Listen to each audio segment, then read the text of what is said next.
तो फ्रेंड, स्वागत है आपका अपने चैनल लास्ट क्लास में। आज की इस वीडियो में सामाजिक विज्ञान के 30 काफी महत्वपूर्ण ऑब्जेक्टिव प्रश्न हम आपको बताएंगे।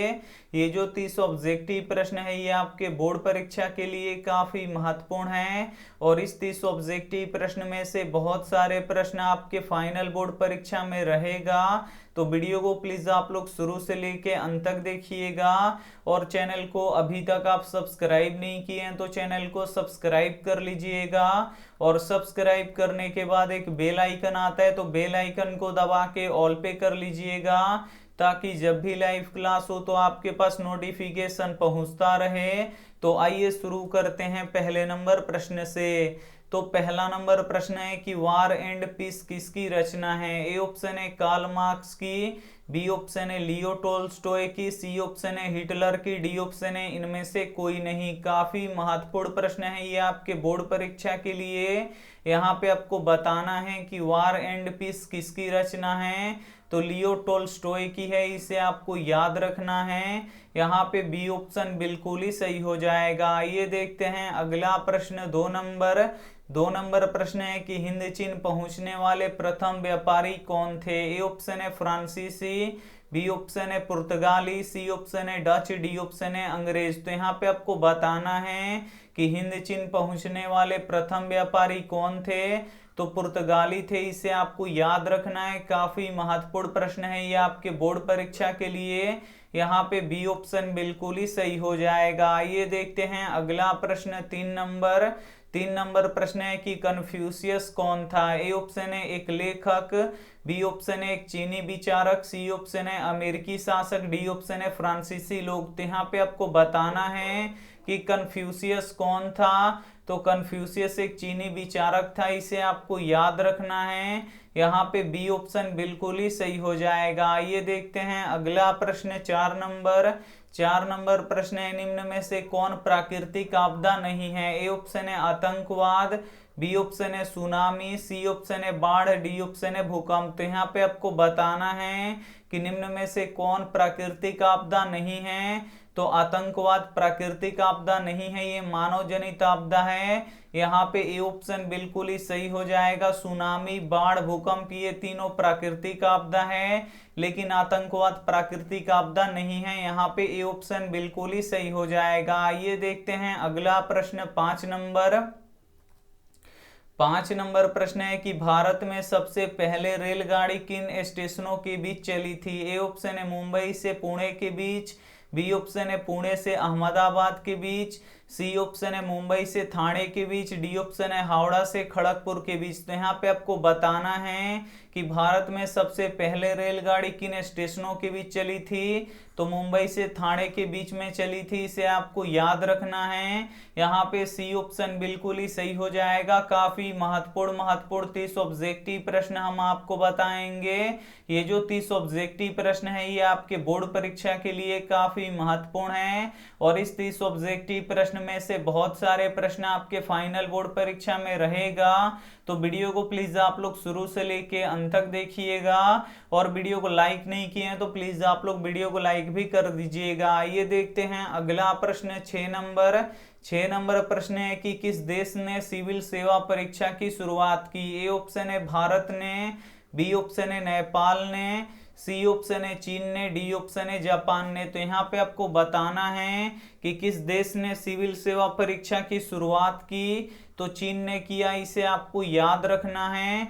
यहाँ पे सी ऑप्शन बिल्कुल ही सही हो जाएगा। ये देखते हैं अगला प्रश्न। 7 नंबर प्रश्न है कि हीराकुंड परियोजना किस नदी पर स्थित है। ए ऑप्शन है गंगा नदी पर, बी ऑप्शन है यमुना नदी पर, सी ऑप्शन है महानदी पर, डी ऑप्शन है गोदावरी नदी पर। तो यहाँ पे आपको बताना है कि हीराकुंड परियोजना किस नदी पर स्थित है। तो ये महानदी पर स्थित है, इसे आपको याद रखना है। यहाँ पे सी ऑप्शन बिल्कुल ही सही हो जाएगा। ये देखते हैं अगला प्रश्न। 8 नंबर प्रश्न है कि पारादीप बंदरगाह किस राज्य में स्थित है। ए ऑप्शन है कांडला में, बी ऑप्शन है चेन्नई में, सी ऑप्शन है उड़ीसा में, डी ऑप्शन है कोलकाता में। तो यहाँ पे आपको बताना है कि पारादीप बंदरगाह किस राज्य में स्थित है। तो ये उड़ीसा में स्थित है, इसे आपको याद रखना है। यहाँ पे सी ऑप्शन बिल्कुल ही सही हो जाएगा। ये देखते हैं अगला प्रश्न 9 नंबर प्रश्न है कि जल दिवस कब मनाया जाता है। ए ऑप्शन है 20 मार्च को, बी ऑप्शन है 22 मार्च को, सी ऑप्शन है 20 अप्रैल को, डी ऑप्शन है 23 अप्रैल को। तो यहाँ पे आपको बताना है कि जल दिवस कब मनाया जाता है। तो जल दिवस 22 मार्च को मनाया जाता है, इसे आपको याद रखना है। यहाँ पे बी ऑप्शन बिल्कुल ही सही हो जाएगा। ये देखते हैं अगला प्रश्न 10 नंबर प्रश्न है कि भारत में पहला जूट मिल किस शहर में स्थापित किया गया। ए ऑप्शन है कोलकाता में, बी ऑप्शन है दिल्ली में, सी ऑप्शन है मुंबई में, डी ऑप्शन है पटना में। तो यहाँ पे आपको बताना है कि भारत में पहला जूट मिल किस शहर में स्थापित किया गया। तो कलकत्ता में स्थापित किया गया, इसे आपको याद रखना है। यहाँ पे ए ऑप्शन बिल्कुल ही सही हो जाएगा। ये देखते हैं अगला प्रश्न 11 नंबर प्रश्न है कि लखनऊ समझौता कब हुआ था। ए ऑप्शन है 1916 में, बी ऑप्शन है 1918 में, सी ऑप्शन है 1920 में, डी ऑप्शन है 1922 में। तो यहाँ पे आपको बताना है कि लखनऊ समझौता कब हुआ था। तो लखनऊ समझौता 1916 में हुआ था, इसे आपको याद रखना है। यहाँ पे ए ऑप्शन बिल्कुल ही सही हो जाएगा। ये देखते हैं अगला प्रश्न 12 नंबर प्रश्न है कि फॉरवर्ड ब्लॉक के संस्थापक कौन थे। ए ऑप्शन है महात्मा गांधी, बी ऑप्शन है सुभाष चंद्र बोस, सी ऑप्शन है चंद्रशेखर आजाद, डी ऑप्शन है भगत सिंह। तो यहाँ पे आपको बताना है कि फॉरवर्ड ब्लॉक के संस्थापक कौन थे। तो फॉरवर्ड ब्लॉक के संस्थापक सुभाष चंद्र बोस थे, इसे आपको याद रखना है। यहाँ पे बी ऑप्शन बिल्कुल ही सही हो जाएगा। ये देखते हैं अगला प्रश्न 13 नंबर प्रश्न है कि अंतर्राष्ट्रीय महिला दिवस किस तिथि को मनाया जाता है। ए ऑप्शन है 7 मार्च को, बी ऑप्शन है 8 मार्च को, सी ऑप्शन है 9 मार्च को, डी ऑप्शन है 1 मई को। तो यहाँ पे आपको बताना है कि अंतर्राष्ट्रीय महिला दिवस किस तिथि को मनाया जाता है। तो यहाँ पे 8 मार्च को मनाया जाता है, इसे आपको याद रखना है। यहाँ पे बी ऑप्शन बिल्कुल ही सही हो जाएगा। ये देखते हैं अगला प्रश्न 14 नंबर प्रश्न है कि पटना नगर निगम के प्रधान को क्या कहते हैं। ए ऑप्शन है महापौर, बी ऑप्शन है नगर प्रधान, सी ऑप्शन है नगर सचिव, डी ऑप्शन है इनमें से कोई नहीं। तो यहाँ पे आपको बताना है कि पटना नगर निगम के प्रधान को क्या कहते हैं।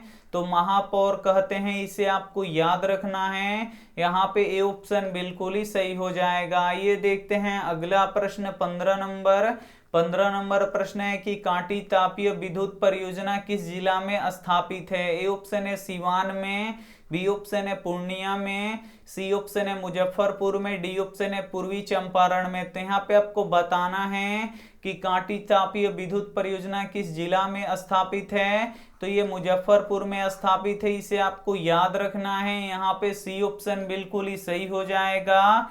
काफी महत्वपूर्ण 30 ऑब्जेक्टिव प्रश्न हम आपको बताएंगे और इस 30 ऑब्जेक्टिव प्रश्न में से बहुत सारे प्रश्न आपके फाइनल बोर्ड परीक्षा में रहेगा।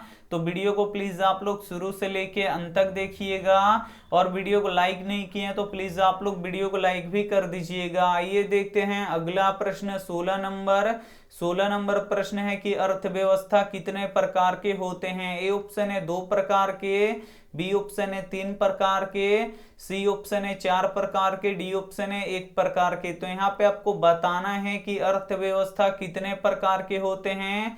तो अर्थव्यवस्था 3 प्रकार के होते हैं, इसे आपको याद रखना है।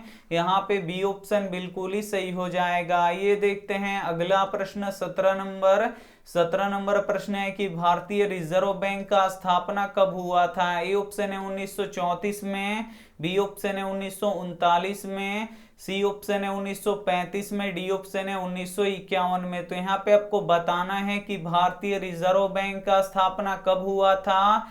तो 1935 में हुआ था, इसे आपको याद रखना है। यहाँ पे सी ऑप्शन बिल्कुल ही सही हो जाएगा। ये देखते हैं अगला प्रश्न 18 नंबर प्रश्न है कि उगते सूरज के देश किस देश को कहा जाता है। ए ऑप्शन है भारत को, बी ऑप्शन है श्रीलंका को, सी ऑप्शन है नेपाल को, डी ऑप्शन है जापान को। तो यहाँ पे आपको बताना है कि उगते सूरज का देश किस देश को कहा जाता है। तो जापान को कहा जाता है, इसे आपको याद रखना है। यहाँ पे डी ऑप्शन बिल्कुल ही सही हो जाएगा। ये देखते हैं अगला प्रश्न 19 नंबर प्रश्न है कि भारत ने अपने संविधान को कब अपनाया। ए ऑप्शन है 15 अगस्त 1947 को, बी ऑप्शन है 26 जनवरी 1950 को, सी ऑप्शन है 24 जनवरी 1950 को, डी ऑप्शन है इनमें से कोई नहीं। तो यहाँ पे आपको बताना है कि भारत ने अपने संविधान को कब अपनाया, तो 26 जनवरी 1950 को अपनाया, इसे आपको याद रखना है। यहाँ पे बी ऑप्शन बिल्कुल ही सही हो जाएगा। ये देखते हैं अगला प्रश्न 20 नंबर प्रश्न है कि कांजीरंगा राष्ट्रीय उद्यान कहाँ स्थित है। ए ऑप्शन है मध्य प्रदेश में, बी ऑप्शन है हिमाचल प्रदेश में, सी ऑप्शन है गुजरात में, डी ऑप्शन है असम में। तो यहाँ पे आपको बताना है कि कांजीरंगा राष्ट्रीय उद्यान कहाँ स्थित है, तो ये असम में स्थित है, इसे आपको याद रखना है। यहाँ पे डी ऑप्शन बिल्कुल ही सही हो जाएगा। ये देखते हैं अगला प्रश्न 21 नंबर प्रश्न है कि रबर की खेती भारत के किस राज्य में की जाती है। ए ऑप्शन है केरल में, बी ऑप्शन है गुजरात में, सी ऑप्शन है आंध्र प्रदेश में, डी ऑप्शन है छत्तीसगढ़ में। तो यहाँ पे आपको बताना है कि रबर की खेती भारत के किस राज्य में की जाती है, तो केरल में की जाती है, इसे आपको याद रखना है। यहाँ पे ए ऑप्शन बिल्कुल ही सही हो जाएगा। ये देखते हैं अगला प्रश्न 22 नंबर प्रश्न है कि कहवा का सबसे अधिक उत्पादन किस राज्य में होता है। ए ऑप्शन है असम में, बी ऑप्शन है कर्नाटक में, सी ऑप्शन है केरल में, डी ऑप्शन है तमिलनाडु में। तो यहाँ पे आपको बताना है कि कहवा का सबसे अधिक उत्पादन किस राज्य में होता है, तो कर्नाटक में होता है, इसे आपको याद रखना है। यहाँ पे बी ऑप्शन बिल्कुल ही सही हो जाएगा। और चाय पत्ती का सबसे अधिक उत्पादन किस राज्य में होता है, तो असम में होता है, तो ये भी साथ में आपको याद रखना है। आइए देखते हैं अगला प्रश्न 23 नंबर प्रश्न है कि गिर वन किस राज्य में स्थित है। ए ऑप्शन है पश्चिम बंगाल में, बी ऑप्शन है गुजरात में, सी ऑप्शन है असम में, डी ऑप्शन है बिहार में। तो यहाँ पे आपको बताना है कि गिर वन किस राज्य में स्थित है, तो गिर वन यहाँ पे गुजरात में स्थित है, इसे आपको याद रखना है। यहाँ पे बिल्कुल ही बी ऑप्शन बिल्कुल ही सही हो जाएगा। और सुंदरवन कहाँ पे स्थित है, तो सुंदरवन पश्चिम बंगाल में स्थित है, तो ये भी साथ में आपको याद रखना है। आइए देखते हैं अगला प्रश्न 24 नंबर प्रश्न है कि झूम खेती कहाँ की जाती है। ए ऑप्शन है पूर्वी पहाड़ी राज्यों में, बी ऑप्शन है बिहार में, सी ऑप्शन है पंजाब में, डी ऑप्शन है हरियाणा में। तो यहाँ पे आपको बताना है कि झूम खेती कहाँ की जाती है, तो पूर्वी पहाड़ी राज्यों में की जाती है, इसे आपको याद रखना है। यहाँ पे ए ऑप्शन बिल्कुल ही सही हो जाएगा। ये देखते हैं अगला प्रश्न 25 नंबर प्रश्न है कि वैश्वीकरण के फलस्वरूप विभिन्न देशों के बीच वृद्धि हुई है। ए ऑप्शन है आयात में, बी ऑप्शन है निर्यात में, सी ऑप्शन है दोनों में, डी ऑप्शन है इनमें से कोई नहीं। तो यहाँ पे आपको बताना है कि वैश्वीकरण के फलस्वरूप विभिन्न देशों के बीच में वृद्धि हुई है, तो आयात में भी वृद्धि हुआ है, निर्यात में भी वृद्धि हुआ है, यानी दोनों में वृद्धि हुआ है। यहाँ पे सी ऑप्शन बिल्कुल ही सही हो जाएगा। ये देखते हैं अगला प्रश्न 26 नंबर प्रश्न है कि मुद्रा के प्रमुख कार्य क्या है। ए ऑप्शन है विनिमय का माध्यम, बी ऑप्शन है मूल्य का माप, सी ऑप्शन है मूल्य का संचय, डी ऑप्शन है इनमें से सभी। तो यहाँ पे आपको बताना है कि मुद्रा के प्रमुख कार्य क्या है, तो विनिमय का माध्यम है, मूल्य का मापक भी है और मूल्य का संचय भी है, यानी इनमें से सभी है। तो यहाँ पे डी ऑप्शन बिल्कुल ही सही हो जाएगा। ये देखते हैं अगला प्रश्न 27 नंबर प्रश्न है कि भारत की राष्ट्रीय आय का सर्वप्रथम किसने अनुमान लगाया था। ए ऑप्शन है महात्मा गांधी जी ने, बी ऑप्शन है जवाहरलाल नेहरू ने, सी ऑप्शन है सरदार पटेल ने, डी ऑप्शन है दादा भाई नौरोजी ने। तो यहाँ पे आपको बताना है कि भारत की राष्ट्रीय आय का सर्वप्रथम अनुमान किसने लगाया था, तो दादा भाई नौरोजी ने लगाया था, इसे आपको याद रखना है। यहाँ पे डी ऑप्शन बिल्कुल ही सही हो जाएगा। ये देखते हैं अगला प्रश्न 28 28 नंबर प्रश्न है कि चावल की खेती मुख्य रूप से किस मिट्टी पे होता है? ए ऑप्शन है काली मिट्टी पे, बी ऑप्शन है जलोढ़ मिट्टी पे, सी ऑप्शन है पर्वतीय मिट्टी पे, डी ऑप्शन है लाल मिट्टी पे। तो यहाँ पे आपको बताना है कि चावल की खेती मुख्य रूप से किस मिट्टी पे होता है।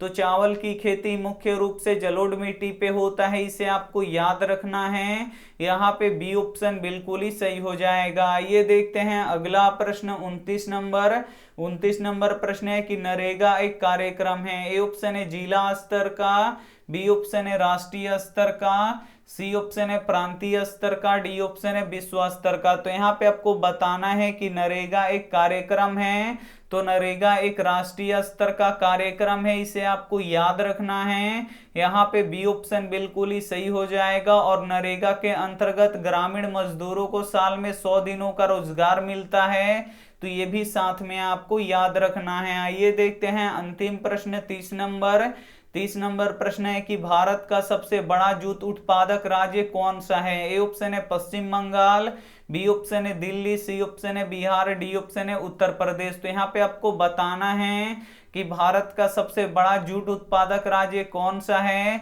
तो पश्चिम बंगाल है, इसे आपको याद रखना है। यहाँ पे ए ऑप्शन बिल्कुल ही सही हो जाएगा। काफी महत्वपूर्ण 30 ऑब्जेक्टिव प्रश्न हम आपको बता चुके हैं, और इस 30 ऑब्जेक्टिव प्रश्न में से बहुत सारे प्रश्न आपके फाइनल बोर्ड परीक्षा में रहेगा। तो अगर आप वीडियो बीच से देख रहे हैं तो फिर से एक बार इस वीडियो को जरूर देख लीजिएगा, क्योंकि काफी महत्वपूर्ण इसमें 30 ऑब्जेक्टिव प्रश्न हम आपको करवाए हैं। और वीडियो को आप लोग लाइक नहीं किए तो प्लीज आप लोग वीडियो को लाइक कर दीजिएगा। और ये रहा आपके लिए होमवर्क प्रश्न, इसका जवाब आपको कमेंट बॉक्स में देना है कि कृषि सुखाड़ होता है। ए ऑप्शन है जल के अभाव में, बी ऑप्शन है मिट्टी के नमी के अभाव में, सी ऑप्शन है मिट्टी के क्षय के कारण, डी ऑप्शन है मिट्टी की लवणता के कारण। तो इसमें से जो भी ऑप्शन आपको सही लगे वो आप हमें कमेंट करके जरूर बताइएगा, हम आपके कमेंट का रिप्लाई जरूर देंगे। वीडियो को लाइक नहीं किए तो प्लीज आप लोग वीडियो को लाइक कीजिएगा, अपने दोस्तों के पास इस वीडियो को जरूर शेयर कीजिएगा। और चैनल को अभी तक आप सब्सक्राइब नहीं किए तो चैनल को सब्सक्राइब करके साथ में बेल आइकन को ऑल पे दबा लीजिएगा, ताकि जब भी लाइव क्लास हो तो आपके पास नोटिफिकेशन पहुंचता रहे। थैंक यू फॉर वॉचिंग, मिलते हैं अगली वीडियो में। तब तक अपना ध्यान रखिए, मन लगा के पढ़ाई कीजिए।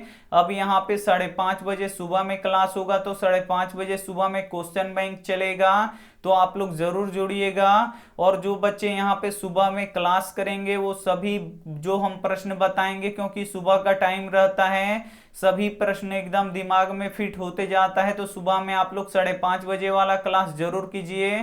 थैंक यू फॉर वॉचिंग, मिलते हैं अगले वीडियो में। तब तक अपना ध्यान रखिए, मन लगा के पढ़ाई कीजिए। Take care and bye.